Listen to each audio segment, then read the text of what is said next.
Assalamualaikum warahmatullahi wabarakatuh. Kami dari kelompok yang beranggotakan dari Maulana Aditya Komarudin Saleh, Edi, Ratna Ilmansyah, Agung Budiman. dan di sini kami akan mempraktekkan cara memandikan jenazah. Ketika ada orang yang meninggal dan orang yang masih hidup itu diwajibkan untuk memandikan, menyolati, dan menguburkan. Dan di sini saya ingin mempraktekkan tentang memandikan jenazah. Dalam memandikan jenazah, ada alat-alat yang harus digunakan, dan alat-alat tersebut sebagai berikut. Yang pertama ada cepetan kuku, ada sisir, ada sampo, terus ada sabun, dan ada kapur barus. Oh, dan juga sarung tangan. Serta ada air dan gayung. Kita basuh dari ujung kepala hingga kaki dan sambil membacakan niat. Niatnya, nawaitu gusla adaan an hadal mayiti lillahi ta'ala.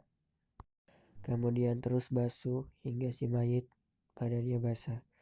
Rapatkan kakinya, terus basuh sampai ujung kaki. Dari ujung kepala, kita terus basuh sampai ujung kaki berkali-kali hingga si mayit benar-benar bersih. Angkat sedikit tubuh si mayit, pijat-pijat perutnya, hingga sisa-sisa kotoran dari dalam tubuhnya itu keluar. Kemudian wudhukan si mayit dengan membasuh muka 3 kali, membasuh tangannya. Setelah membasuh tangannya, kemudian bagian kepalanya dibasuh.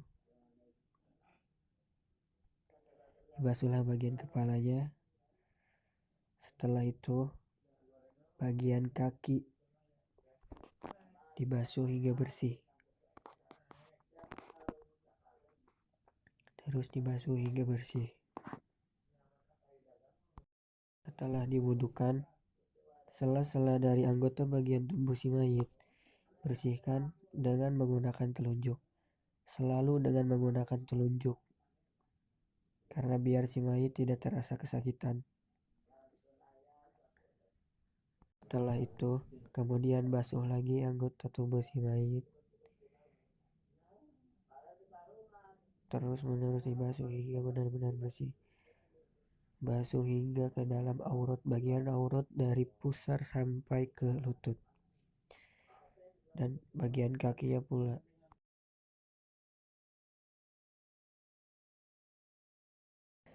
Sabuni bagian tubuh mayit agar bersih dari sisa-sisa kotoran. Sabuni hingga bagian aurat dari bagian perut hingga lutut. Setelah itu bagian kakinya pun terus disabuni hingga ujung kaki dan hingga sela-sela kakinya disabuni dengan menggunakan telunjuk.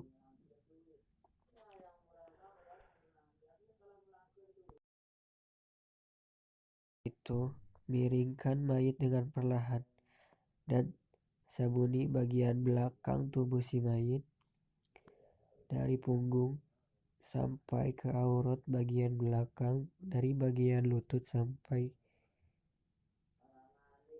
ke kaki, terus hingga bersih sampai ujung kaki. Kemudian basuh si mayit agar bersih dari sabun. Basuh hingga bersih. Setelah itu bagian depannya pun basuh hingga bersih dari sabun. Dari badan hingga kaki dan dari aurat bagian pusar hingga lutut.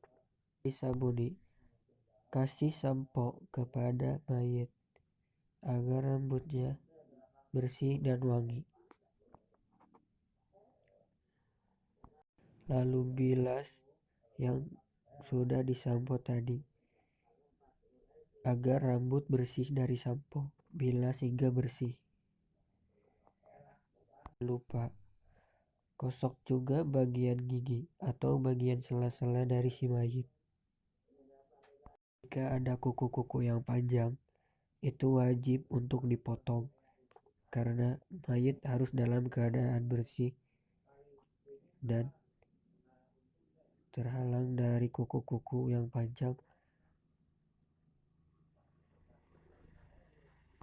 Lalu kita taruh kapur barus ke dalam air untuk nantinya dibasuh kepada sang mayit.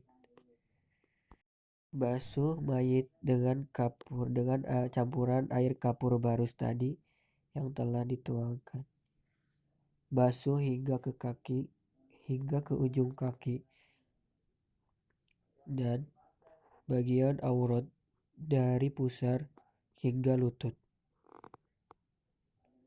Terakhir, basuh dari ujung rambut hingga ujung kaki. Bilas terus hingga bersih agar sisa-sisa kapur barus tadi benar-benar hilang dari badannya dan si mayit dalam keadaan bersih.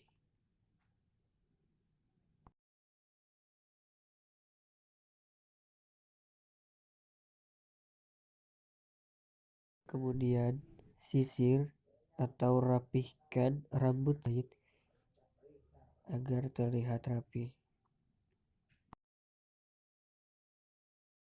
Lalu keringkan badan mayit dengan handuk hingga benar-benar badan mayit itu kering.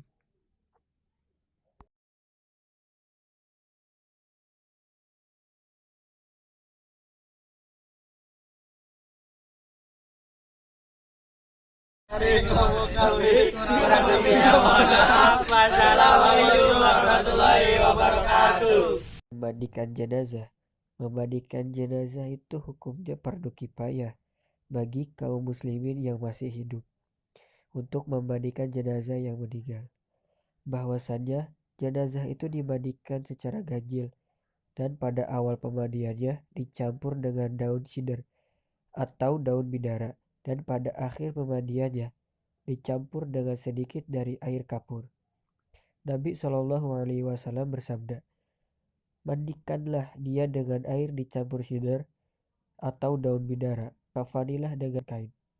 Hadis riwayat Bukhari nomor 1265 dan Muslim nomor 1206.